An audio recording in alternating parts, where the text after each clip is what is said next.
limité.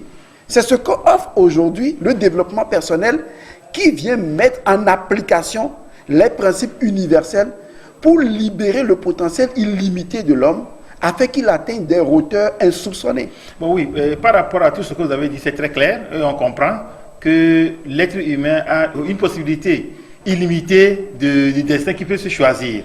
Bon, par rapport à ça, par rapport à nos éducations que nous avons dans les églises, dans les mosquées, à l'école classique, et qui ne donnent pas la place au développement personnel, où est-ce que l'être humain peut aller chercher cette connaissance pour pouvoir se libérer de cette emprise? Je vais vous donner un exemple simple, ok? Parce que nous parlons franc, nous parlons pour aider les populations.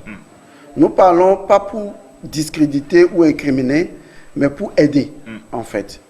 Parce que même ces gens qui sont souvent des leaders ont besoin, n'est-ce pas, de certaines remises en cause de leur propre vérité fondamentale. Je vous conte une petite histoire. Ne la prenez pas mal, c'est une histoire qui m'est arrivée. Intéressante d'ailleurs.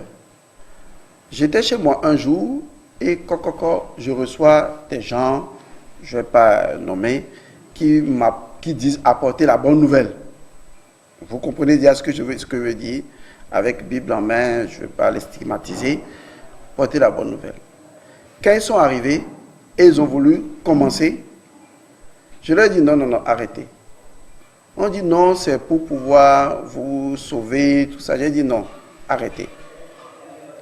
Là où vous me voyez, j'ai fait déjà un choix. Vous voulez connaître mon choix? Ils ont dit oui. Je dis, j'ai fait le choix moi-même d'aller en enfer. Là où je suis, moi, Elmon Sugoton, je demande à Dieu ou à votre Dieu, à tout le monde, Jésus, Mahomet, tout, je dis, s'il vous plaît, je vous en prie, moi-même là, je choisis d'aller en enfer. Donc ne vous gênez même pas. Continuez votre route pour ceux qui cherchent le paradis.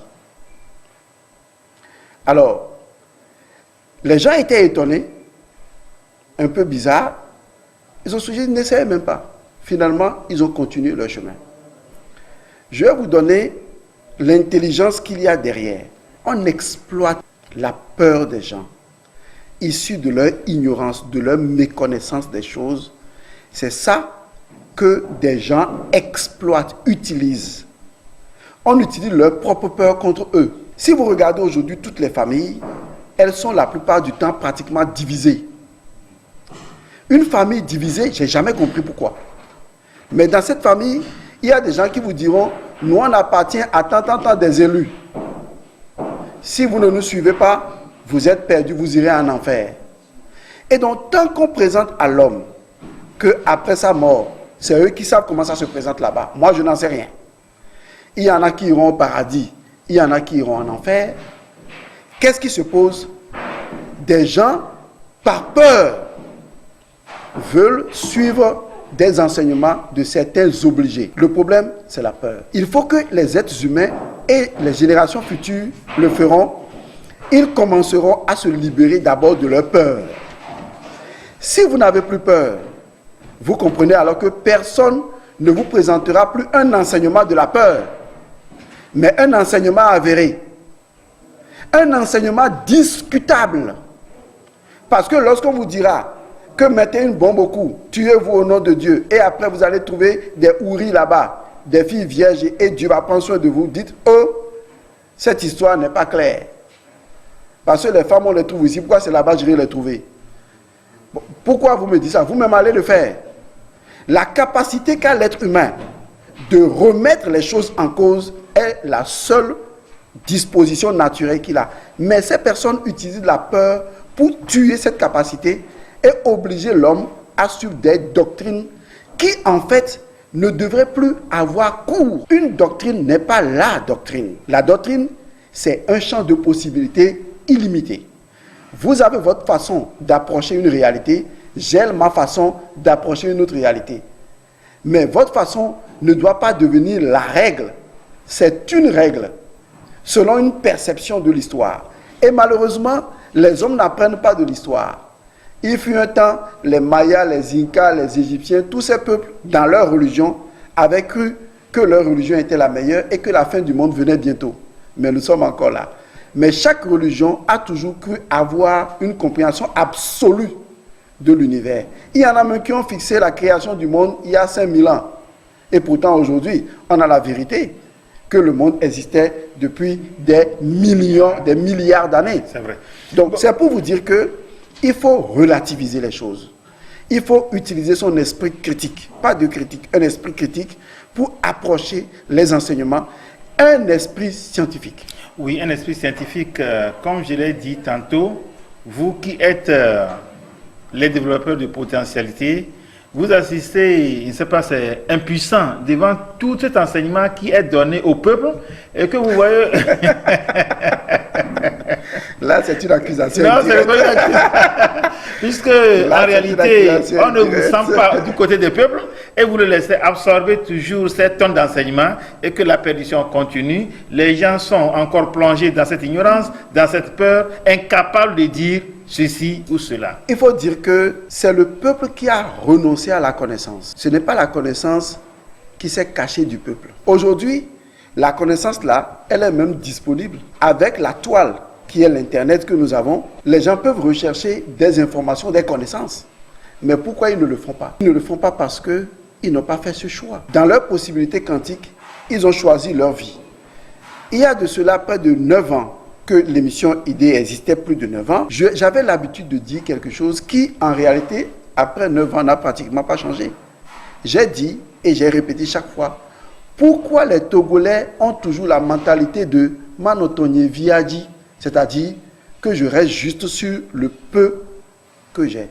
On voit les choses petites. On veut faire les choses petites. Est-ce que vous voyez? Cela veut dire que nous avons, il y a quand même 9 ans, offert la possibilité aux gens d'aller vers une connaissance qui leur permette d'approcher d'autres dimensions de leur propre nature. Mais ils n'ont pas voulu. Par la peur, ou peut-être par les préjugés, ou peut-être encore par ce qu'on leur a déjà enseigné qui était devenu une doctrine, ils ont pris ça comme vérité, mais on n'y peut rien. Donc la connaissance, elle est disponible.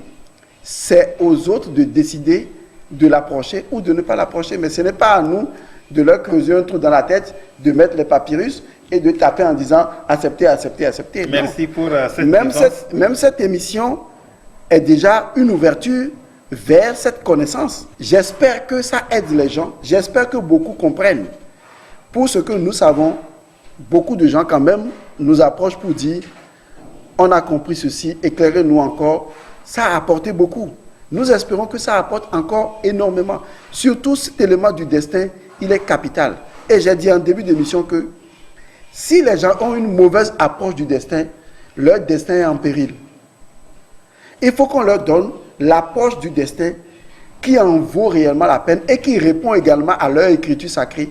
Parce que les écritures sacrées et le développement personnel ne sont aucunement en contradiction. Un exemple simple pour ceux qui aiment les écritures sacrées. Un jour, voilà Jésus qui s'approche de quelqu'un qui est un aveugle né de naissance. C'est écrit dans la Bible des chrétiens.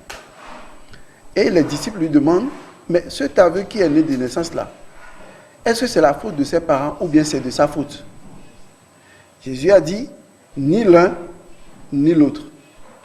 C'est pour que la gloire de Dieu s'accomplisse. Mais c'est quand même mystérieux.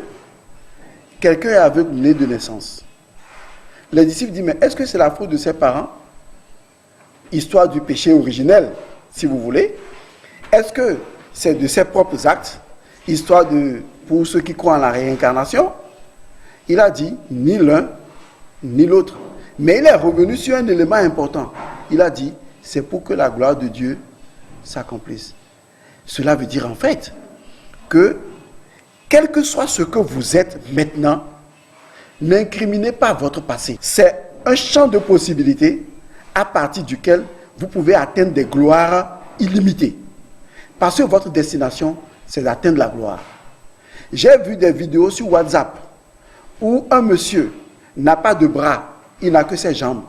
C'est avec ses jambes, il coud. C'est avec ses jambes, il prépare. C'est avec ses jambes, il mange. J'ai vu des personnes aveugles qui ne voient pas, mais qui sont capables de jouer du piano à tout un public et d'applaudir. Est-ce que quelque part, l'être humain n'a-t-il pas des capacités insoupçonnées, des talents innés, dont il faut aller à la quête, au lieu de vivre dans des concepts qui empêchent l'explosion, boum, de ces capacités et leur utilisation pour un meilleur devenir. C'est une question que je pose. Voilà, non, la question, elle est bien posée, elle a des réponses, elle aura aussi des réponses. Maintenant, je crois qu'on a beaucoup parlé de ce destin, on va aller sur un autre plan. Est-ce qu'il peut avoir des faiseurs de destin et des destructeurs de destin? Parfaitement. C'est la preuve d'ailleurs que ce n'est pas Dieu qui a créé un destin fixe à quelqu'un. Parce que si j'accepte que Dieu a créé un destin pour moi, et que Dieu est le plus grand, il est le plus puissant, patati patata, nanani nanana, un sorcier ne peut pas venir détruire mon destin. On est d'accord. Si un sorcier peut venir détruire mon destin et que je dois utiliser encore des prières pour préserver mon destin, alors est-ce que c'est Dieu qui a écrit? Parce que ce que Dieu a écrit, je ne vois pas un sorcier ni quelqu'un d'autre être en mesure de le détruire. Ce qui veut dire en fait que mon destin est une possibilité, c'est un champ de possibilités dans lequel les gens peuvent venir foutre la merde ou ne pas foutre la merde. Est-ce que vous voyez? Vous rencontrez des voyous, des imbéciles. Ils peuvent vous induire sur de mauvais chemins. Comme il y en a qui peuvent vous accompagner sur des bons chemins. Alors finalement, où est le destin que Dieu vous a écrit dans tout ça? Si Dieu vous a écrit un destin, vous pourriez même les bras croisés, ne rien faire et pourtant aboutir à ce destin. Alors ok, croisez-vous les bras et ne faites rien. Vous allez mourir de faim. Cela veut dire que l'être humain demeure l'artisan. Et le Togo l'a dit, dans l'hymne national, nous sommes l'artisan de notre destin. Toi, artisan de ton destin, nous sommes l'artisan de notre destin. Pourquoi nous oublions ces valeurs suprêmes? Pourquoi nous ne l'enseignons pas en développement personnel? L'hymne national, même chaque portion de l'hymne national doit être enseignée en développement personnel comme de l'éducation. Moi, j'appelle ça, la nouvelle éducation, je l'appelle une éducation quantique. C'est-à-dire une éducation de champ de possibilités illimité. Enseigner ça à l'école à un enfant, depuis la maternelle jusqu'à l'université, il va devenir un génie. Ils vont nous créer des choses incroyables. Qu'est-ce qui crée aujourd'hui le chômage? Qu'est-ce qui crée la pauvreté? Ce n'est pas le gouvernement. C'est l'absence de génie. C'est l'absence de créativité. Et qui apporte cette créativité? C'est le peuple. Un gouvernement ne peut pas gérer plus que le peuple n'apporte. Donc du coup, que les gens arrêtent de faire de l'amalgame en espérant que dans un pays lambda, un gouvernement peut apporter le bonheur. Aucun gouvernement n'apporte un bonheur. C'est au peuple lui-même d'élever son champ de conscience, de compréhension et de connaissance pour pouvoir accéder à des créativités qui lui permettent de recréer son environnement et son bonheur. Le destin n'est pas prédit d'avance, il n'est pas créé d'avance. Et même si quelqu'un vous fait une prédiction, vous pouvez la modifier. Tout dépend de vous. Malheureusement, il y a des gens à qui, quand on fait une prédiction, ils tombent droit dans la prédiction parce que ils y croient tellement que ça finit par leur arriver. Ils disent non, c'est prédit. Ah non, on peut modifier les choses. C'est le peuple qui a son destin à main. Mais il a aussi besoin quand même d'un enseignement. On ne peut pas découvrir les génies s'ils ne sont pas formés de cette manière, si on n'a pas pu les détecter à partir d'un enseignement donné. Vous pensez qu'à l'heure actuelle, par rapport à ce que vous dites, il est possible que les génies soient nés ex-nihilo comme ça? Je vais vous poser une question à votre tour, c'est vous le journaliste, mais c'est une question que je nous pose en réalité. Allons-y. Souffrez que je la pose. Pourquoi nous avons comme système la démocratie alors? Je me suis toujours posé la question de savoir à quoi sert la démocratie. Vous donnez à une population la possibilité ou le droit de décider de son destin. Ou bien c'est ça. Je fais toujours la différence entre population et peuple. Un peuple pour moi, c'est encore une masse un peu consciente. Mais une population, c'est de l'amalgame. Vous donnez à une population la capacité de choisir son destin. Mais vous n'avez pas donné à cette population la connaissance. La démocratie est où? Il y aura tout simplement des jeux de manipulation. Parce que cette population ignorante ne pourra être manipulée que par des classes nobles. Parce que n'ayant pas la connaissance de comprendre que chaque acte, que chaque élément de cette population pose a une incidence sur l'ensemble. Mais si la population n'a pas la connaissance, à quoi vous sert la démocratie? Je dis ça simplement parce que je ne remets pas en cause le système démocratique, mais je remets en cause ce qui devait être le soubassement réel du système démocratique, c'est la connaissance. Pour que la population devienne un peuple qui se choisit d'être une nation avec une vision consciente, qui sait ce qu'il veut en tant que peuple, qui sait où il va et qui oriente ses dirigeants dans le champ de possibilités que le peuple choisit d'accomplir maintenant. Et ça, c'est la vraie révolution. Ce n'est pas les armes qui font une révolution, c'est l'idéologie, c'est la connaissance, c'est le changement de perspective. Et ça, c'est ce que je vous apporte. Voilà, je crois que ça m'est pratiquement fait aussi à notre émission qui a pour thème le destin. Et vous avez un dernier mot avant qu'on ne remette l'antenne à la régie pour la suite. Comprenez que aujourd'hui, le monde change. Et quand le monde change, le monde va de transformation en transformation. Il faut épouser le monde, il faut épouser le dynamisme du monde aujourd'hui. Et il faut se poser la question de savoir, est-ce que ce que je prétends avoir comme acquis peut aujourd'hui me permettre d'atteindre le bonheur? Si ce n'est pas le cas, Dieu ne vous en voudra aucunement de choisir de remettre en cause les vieilles idées pour en épouser de nouvelles qui vous permettent de vivre bien heureux en vous-même. Car le bonheur que vous retrouverez en vous, c'est également Dieu. L'amour qui est en vous, c'est également Dieu. La paix qui est en vous, c'est également Dieu. Si ces choses ne sont pas, alors changez de perspective. Et vous verrez qu'il ne tient qu'à vous, avec vos mains que Dieu vous a données, de transformer votre vie telle que vous le souhaitez. Et vous pouvez y arriver, je vous le garantis. Chers téléspectateurs, nous sommes ainsi arrivés à la fin de ce numéro de votre émission Idées. Aujourd'hui, nous avons parlé du destin. Mis à part les différentes conceptions que nous avons du destin, une seule qui a fait l'objet de notre discussion ici est que l'être humain est l'artisan de son propre destin.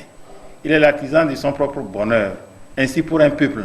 Le peuple aussi est le seul artisan de son bonheur et que personne d'autre n'est prêt à prescrire votre bonheur quelque part sur une notice qu'il faut dérouler et découvrir. Et personne ne viendra faire votre bonheur à votre place. Même Dieu, pour faire votre bonheur, a besoin de vous-même. Dieu ne peut pas faire votre bonheur en votre absence. Voilà, nous nous arrêtons ici. Nous vous disons merci pour votre fidélité à cette émission Idées. Soyez au rendez-vous la semaine prochaine. Je serai certainement avec Elmasio Gorson, n'est-ce pas Gorson? Bien sûr, parfaitement. Chers techniciens, merci pour votre savoir-faire. Ce savoir-faire qui permet aux téléspectateurs de nous suivre. Et nous allons nous dire, en attendant la semaine prochaine, au revoir.